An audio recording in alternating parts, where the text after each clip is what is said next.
Buen día, mi nombre es Laura Romero. Actualmente soy estudiante de la carrera de Derecho en la UNADEM. En esta pequeña videocápsula hablaré sobre cómo en el paso de los años los derechos humanos, el amparo, los derechos y las libertades de las mujeres han dejado un antecedente muy fuerte en nuestra historia. Se preguntarán, ¿qué nos hace humanos ante la ley? ¿Cómo fue que llegamos a tener derechos y obligaciones desde el primer día en que nacemos? ¿Cuánto valemos como seres humanos para la ley? Pues les comento que esto fue todo un proceso histórico el cual nuestros antecesores tuvieron que pasar, porque anteriormente los derechos humanos eran solo algo que poseían las personas ricas y con clase muy alta, y esto dependía de cuántas tierras poseías o de qué clase de familia descendías. Sin embargo, con las tragedias del siglo XX y las guerras mundiales, la humanidad comprendió que la dignidad no se compra, no se vende, ni mucho menos hereda. Nacemos con ella y es algo muy preciado para cada persona. Los derechos humanos no son un regalo que nos da el gobierno al nacer, sino son los límites que nosotros como sociedad le fuimos poniendo al poder para que éste nunca pase por encima de una persona, ni mucho menos se denigre por el simple hecho de no nacer en cuna de oro. Nuestros antepasados pasaron de ser súbditos que obedecían a ser personas reconocidas por el Estado y el derecho mexicano. Sin embargo, en las últimas décadas, el mundo tomó un rumbo distinto, el cual nombraron el modelo neoliberal, el cual si eres eficiente y produces, pues mereces ganar. Con este modelo comenzaron a creer que el mercado era el mejor juez, y esto para todo, que la salud, la educación y hasta el agua eran solo mercancías y no un derecho para todos. El problema es que esto solo buscaba mirar a las personas como clientes y no como personas ciudadanas con derechos. Y aquí es donde surge el gran conflicto de nuestra época, donde el dinero vale más que la vida.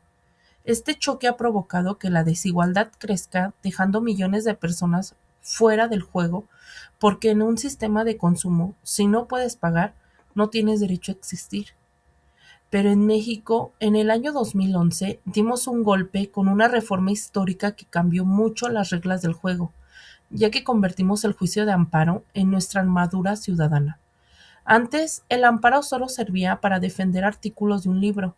Hoy el amparo no sirve para defender personas, un tratado que protege tu vida, la mía y la de todos, la salud y hasta el medio ambiente en el que vivimos, ya que ahora el amparo tiene la misma validez que la Constitución política, y este nos permite frenar abusos no solo de autoridades, sino de leyes injustas que denigren nuestra dignidad. En este camino de evolución, no podemos dejar de lado algo muy importante que marcó un cambio radical hasta hoy en día en México y en el mundo, y en toda nuestra sociedad, ya que la deuda más grande de la historia que carga México son los derechos de las mujeres.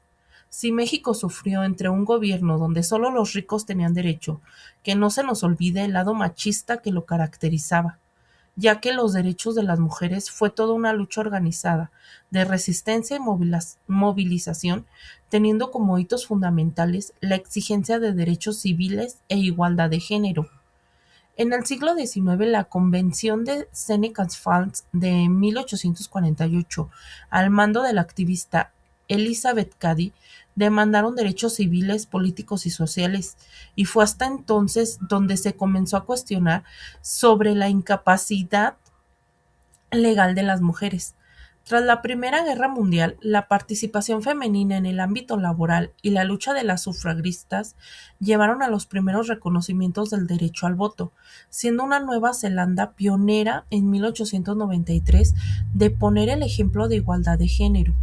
A mediados del siglo XX, tras la creación de las Naciones Unidas en 1945, Eleanor Roosevelt defendió firmemente que la Declaración Universal de Derechos Humanos incluía explícitamente a las mujeres, impulsando la igualdad de género a nivel internacional. En México, tras una intensa lucha de movimiento como el Frente Único Pro Derecho de la Mujer, que fue de 1935 a 1940, logró el derecho al voto femenino, el cual se logró consolidar en 1953 y ejerció por primera vez en las elecciones federales de 1955. Pero ya no basta con decir que todos somos iguales ante la ley. Si la realidad es otra. Las reformas recientes han entendido que la igualdad no es solo un favor, es una obligación de justicia. Y esto no es darle la ventaja a la mujer, es limpiar los lentes empañados de la justicia para ver las barreras que el machismo y el sistema económico han construido por siglos. Es entender que no hay una democracia de verdad. Si la mitad de la población sigue siendo con miedo o en desventaja, los derechos humanos no son un destino al que llegamos mágicamente. Fue todo un proceso que no debemos olvidar. Un derecho que no se conoce, no se ejerce. Un derecho que no se defiende, se pierde. La historia de los derechos humanos, el amparo y el cómo las mujeres sobresalimos empezó con un grito de libertad y hoy continúa con nuestra voz exigiendo justicia.